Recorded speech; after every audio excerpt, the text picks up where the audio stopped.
Good day. I'm going to cover more Happy Wheels characters and their playstyles. Moped Couple consist the fifth playable character in the game, and the first new character to appear after the game's original release. Jim added them in the version 1.2 update in November of 2010.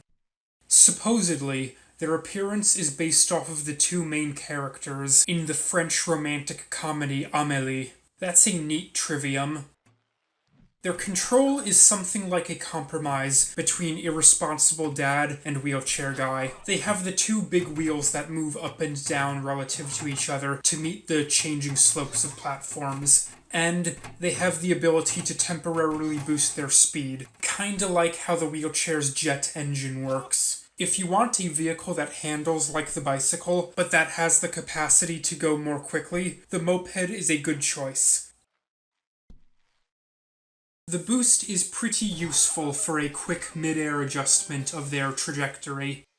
If I misjudge a jump and fall short, I can use the boost to jolt the moped forward and clear the rest of the distance without falling. In many cases, the moped's boost is actually more useful than the jet engine for ease of getting over tall obstacles. If you've seen how the jet engine works, it doesn't really increase wheelchair guy's altitude very much on its own. It propels him forward rather than upward. You can translate this propulsion into upward movement if there's a ramp in front of him, and it's possible to slowly float up on the engine, but that takes a lot of time and very precise balancing. With the moped, I don't have to go to all of these lengths to gain altitude. I lean onto the back wheel and hold space, and the moped goes almost straight up at a high angle. I can use this method to clear some rather large obstacles, and it's very quick and easy. Now, there are some drawbacks to the moped's method of boosting. The boost only lasts for about 1 second at a time, and I have to wait for it to cool down between uses. Also, I can only boost them straight relative to the moped's orientation. I can't rotate the direction as with the engine on the wheelchair, and it may be a bit tedious to reposition the moped to your preferred angle to use the boost. Remember that I mentioned how the electronic shopping cart has a tendency to ride up on one wheel when I'm just trying to go straight?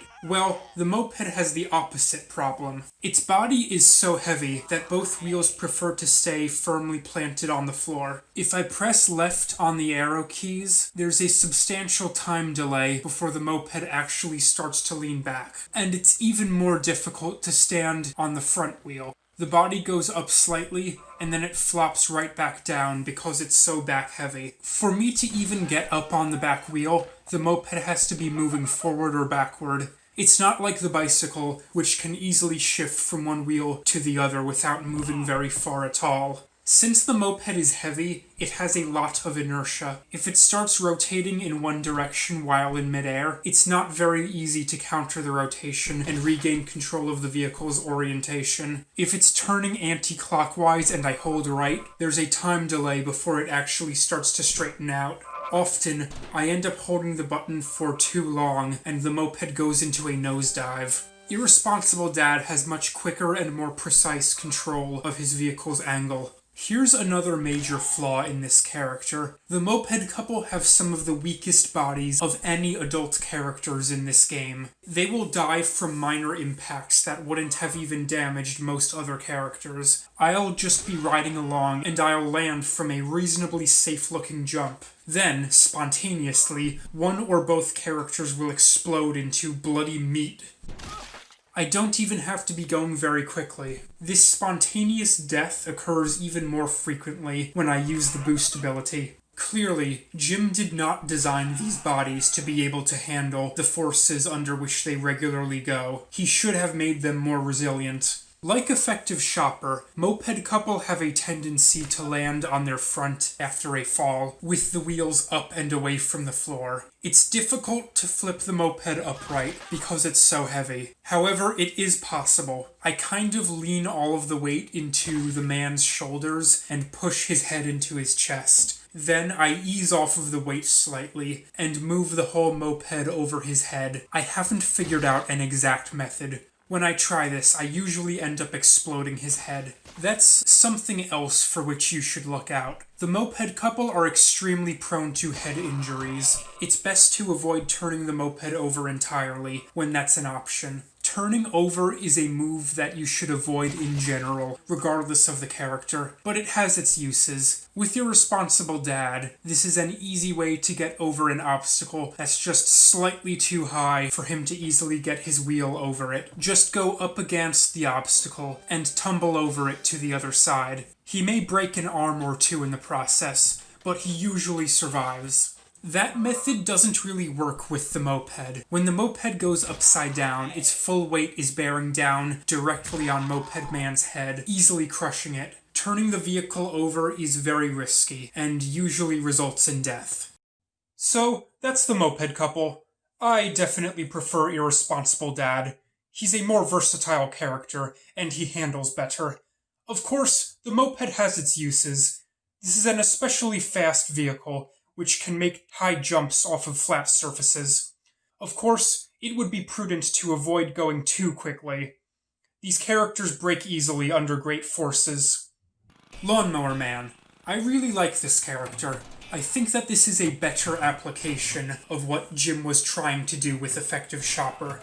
He has Segway Guy's jumping ability, and he has precise control of a wide range of rotation, like Irresponsible Dad. It can roll right over spikes. Now, this is a large vehicle, so it can be difficult to maneuver in tight spaces. It's also slower, and it doesn't jump as high as the Segway. What this character lacks in mobility, it makes up in durability. This lawnmower is a beast. It can take some pretty hard impacts that would cripple most other vehicles. The character, too, he can take as many as 10 harpoons to the back before he explodes. Obviously, that's only in controlled circumstances, but the point stands that he's far more durable than most other characters. He won't die just from the stress of landing off of a half-pipe. By far, this character has the best voice acting in the game. No contest. First he's like, "Oh God!" And then he's like, "Yow!" It's great. He has a blessed voice. It heals my soul. Lawnmower Man has the most traction. That's why he's the character of choice for harpoon stretch levels. So, he has a few cool gimmicks, but most of them are only really viable for a small subset of levels. They don't add up to a comprehensive playstyle, and that's just fine. Nobody plays as Lawnmower Man because he is the fastest, or because he has the tightest controls. He doesn't. People choose him because of the sheer amount of carnage that he can create. Many level designers focus more on obscene violence and destruction than on complex level design, and Lawnmower Man is perfect for those ends. His vehicle exists for the express purpose of tearing through bodies. Look at that. He ends them. He reduces them to nothing. It's alright to have some mindless, destructive fun on occasion, and the player base seems to really respond to that. No other character can rival Lawnmower Man in efficiency and spectacle of killing. Some characters will continue to scream, even as the lawnmower is actively destroying their heads. You can even use the lawnmower to grind up his own body. Neat. Now, on to Explorer Guy. Jim Bonacci actually did not design this character. He is a creation of Jason Schurmick. For anyone who doesn't know, Jason is one of Jim's few employés at Fancy Force. He's made some minor additions to the level editor since 2011, and he worked heavily on the mobile version of Happy Wheels. The minecart is a big, heavy, unwieldy vehicle. For the most part, it can only go forward and backward. It can't jump, and it's extremely tedious to lift the front wheels over a short obstacle. This vehicle does have a unique ability, though. When I hold space, I can attach onto metal rails and drive on them. It can even go up sheer surfaces and upside down, and I can speed up or slow down at any time without falling off. I can even accelerate against gravity after pulling the cart to a full stop. That's a pretty neat trick. If I drive off of the side of a rail, he disconnects cleanly. I don't have to release the spacebar, and he doesn't get jostled due to the sudden change under the wheels. A few level designers have used this unique vehicle to make creative levels that wouldn't be possible with any other character. In this level, simply called Minecart, I flip around in midair to switch from one rail to another, and when I'm on the top rail, I drop down at a specific distance to avoid a hazard. There's some genuine depth to the mechanics of riding different rails. It's not as simple as rolling forward and backward as one would think, looking at the minecart on a non-metal surface. But most levels aren't like that. The minecart may be the most underutilized vehicle. Most level creators just don't know how to use its unique attributes to create unique and fun playing experiences. Most minecart levels are extremely basic. They look like this. You just ride the rail to the right side of the screen. You go up and down the occasional hump in the track, and that's it. Such levels are simple and easy and boring. From my own experiences of playing Happy Wheels, I would guess that the minecart is the least used vehicle. Few levels force this vehicle, and the great majority of levels are impossible to complete within this cart's limited range of motion. Jim listed Explorer Guy as number 9 out of 11, but you should remember that he was counting all levels, including ones that don't include a vehicle. I've noticed that many don't move levels force Explorer Guy. A lot of level creators just like his character design, I guess. In general, he's a pretty cool looking character. He's got a hat. He's a rugged old man looking character. He's surely seen some difficult trials in his day, and I imagine that he has an interesting story to tell. What else? Did I mention the hat? He has a weird blue stain on one leg of his shorts. IDK what that's supposed to represent, and I generally get angry at anything that I don't immediately understand. By the way, Explorer Guy reuses voice samples from Segway Guy. That's kinda lame. Every other playable character includes at least some new voice work. In the case of Irresponsible Mom, she actually reuses audio bites from Effective Shopper, but her daughter has a unique voice. When Jason was designing this character, he probably didn't have access to the same audio resources that Jim had been using. That's a passable excuse as to why one might use recycled assets temporarily. But it's been 9 years. They've had plenty of time to procure new screams. So, Explorer Guy is one of the more unique characters. His mechanic of riding on metal rails is genuinely interesting, and it has some potential. However, it's difficult to make levels that effectively show off this potential. The minecart's range of movement is so limited that it's not compatible with conventional Happy Wheels level design. Rails really operate on their own logic, and most level designers have difficulty figuring out how to use them in original and fun ways. So most of Explorer Guy's levels come out being very generic and just not fun to play. That's unfortunate. Santa.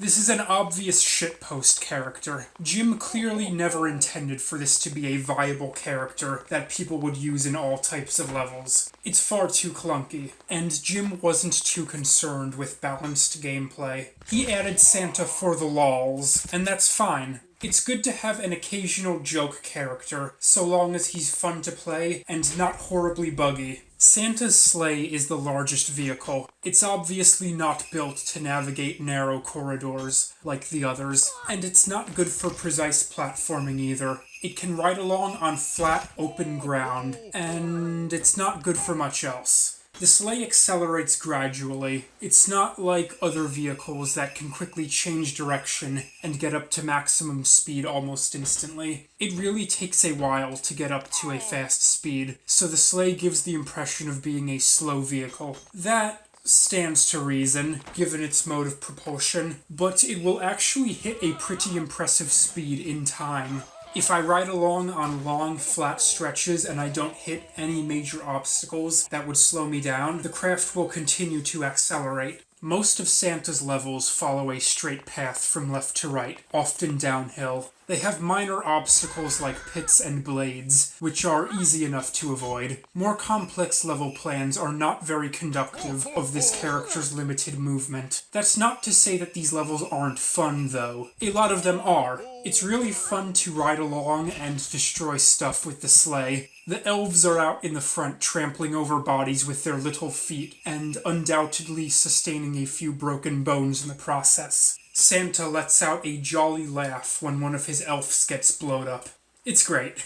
This is a very visually comedic character, and level creators usually go to commendable lengths to represent the ambiance of Christmas and the North Pole. It's fun to interact with icicles and mountain slopes and such. Santa has a large canon of established visual motifs and environmental hazards, which the other characters just don't have. In comparison to one of Explorer Guy's levels, for example, a Santa level is usually a lot more funny and exciting, even if I'm just riding to the right in both cases. If I press the spacebar, the sleigh can fly for a short time. As with the moped, this ability has a cooldown time. This ability isn't very useful for getting over obstacles that are at Santa's eye level or higher. The flight barely increases the sleigh's altitude, if at all. If I'm riding along briskly, it will hover just barely above the ground. I can increase the height somewhat by leaning backwards and riding up on the back of the sleigh. But that kills my speed. And even then, the flight only lasts for a short time, and I don't go very high. The real intended use of this power is to slightly increase the amount of time that Santa can spend in the air after he drives off of a cliff. It's not good for much else. The broken body parts of dead elves float on their own when I activate flight. That's funny to me. These elves are mostly for decoration. The sleigh rides along just fine without them, and if Santa dies, they continue to flail around their arms and legs without him, to no avail. This is interesting. The sleigh is the only vehicle which I can continue to control after the main playable character has died. The elves continue to walk, and I can use them to move the sleigh if their feet stay in contact with the floor. I can't activate the flight in this state, and I can't win by crossing the finish line if Santa is dead. But I clearly have control of the craft's forward and backward motion. It's weird that that works, considering that I've just established that the elves aren't necessary to move the sleigh. I only lose control if all three characters die or eject. So, Santa is a funny character, and I appreciate his inclusion. His vehicle is unwieldy, and not viable for levels with non-linear paths and platforming, but he's still fun to play in a good many levels. For what this character is, it works. Pogostick Man. This character is inextricably defined by his use in a narrow subset of Happy Wheels levels, collectively called Pogo Jump levels. I've already explained the Pogo Jump levels at lengths in Part 3, so I'll try not to be overly redundant. He released in 2012, and he was the most mechanically unique Happy Wheels character at that time. The other characters have the same basic mode of movement. They move across platforms with their wheels, or a sled in Santa's case. They mostly move in the horizontal dimension, and they tend to stay close to the platforms. But Pogostick Man does not roll forward on wheels. His main mode of movement is jumping. I tap space to jump a little bit, and I hold space to jump higher. If I hold Control and space, he bends his knees and jumps even higher. He can also jump slightly to the right or the left when I tap up or down. Because his jumping mechanic is so unique, Pogo Man's levels are structured quite differently from most other levels.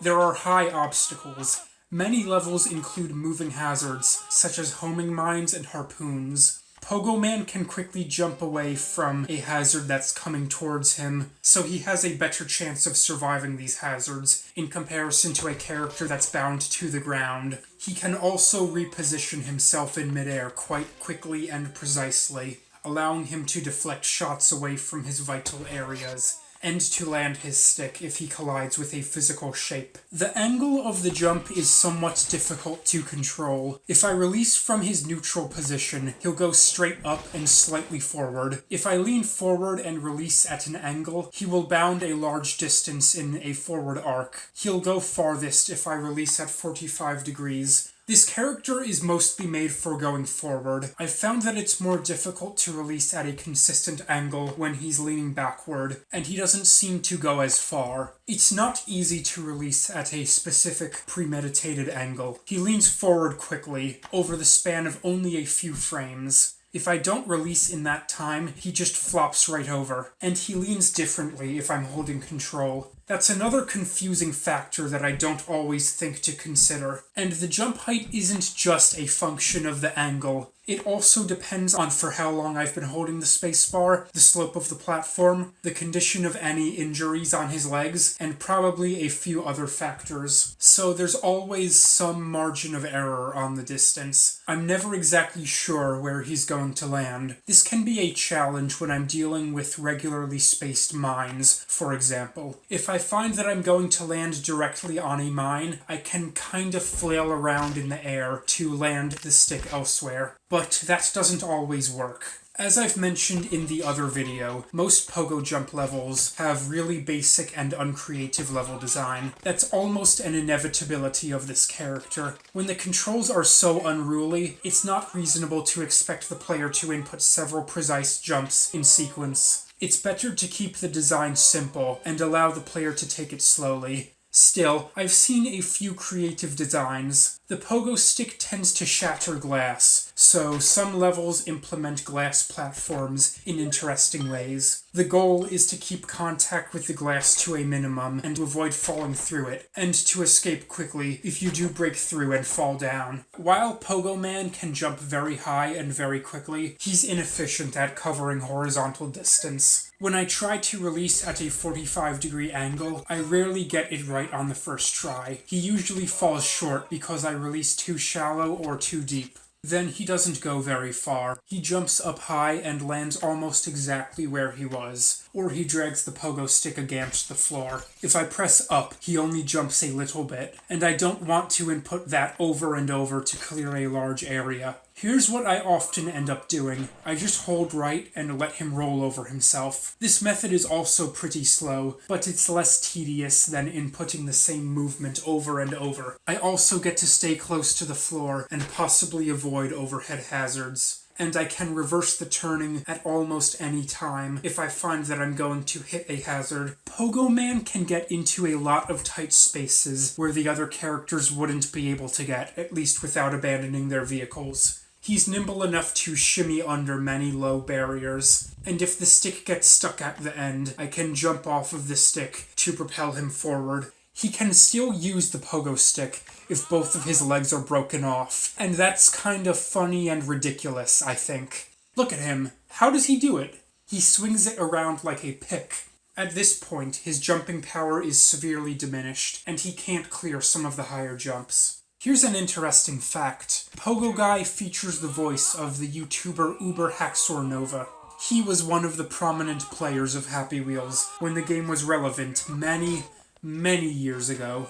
So yeah, Jim got in contact with him and they recorded a lot of screaming and yelling and such. That's pretty cool that Jim has recognized content creators and their contributions in defining the culture of Happy Wheels. And he chose to make this collaboration with a prominent gaming personality into a long-standing part of the game's design. Hopefully, Jim will feature more gamers in the future. IMDb lists Toby Turner as the voice of Irresponsible Dad, but I haven't been able to find any source to actually confirm that. And according to this administrator on the wiki, Jim Bonacci provided the voice of Irresponsible Dad. You can decide for yourself whether or not you consider real Grandpa Joe to be trustworthy. There's very little information available about the people who have recorded these voices. I can only confirm the matter of Uber Haxor Nova's voice work because I found the specific video in which he states that much. In my experience, this is the character that requires the most practice for one to use him effectively. His controls and mechanics can be quite intimidating to a new player. I've gotten to the point at which I can control him well enough for most of his levels, but he is still quite challenging at times. You might say that it's good to have one character that has very sensitive and possibly unpredictable controls, and that requires very precise inputs to land certain jumps. You could say that these controls increase the skill ceiling for speedrunners who have practiced the character extensively. Look at those 99% impossible levels. There's a large open area before the wall, and because the character can move along distances very quickly, the player has the option to approach from many different angles. The player can think ahead to decide what's the best way to avoid the hazards, and try the level over and over to land the jumps the most precisely and to get the best time. You don't get the same level of freedom and that many choices with a character like Irresponsible Dad, who doesn't jump and who is bound very much to the traversable geometry of the level. Personally, I don't think that it's that profound. I think that most pogo jump levels are low-effort drivel, and that the correct way to play them is to make slight variations in your approach until you eventually win by chance. But some people seem to really enjoy this character and his levels. They get fulfillment out of the high freedom of movement and the precision that they can achieve through practice, and I can respect that. Overall, Pogostick Man is a pretty cool character. I prefer characters that have wheels and roll across the floor, but this unique playstyle is definitely important to the culture of Happy Wheels. That is all for today. I have a few more characters that I want to cover, which I'll catch in the next part. Bye!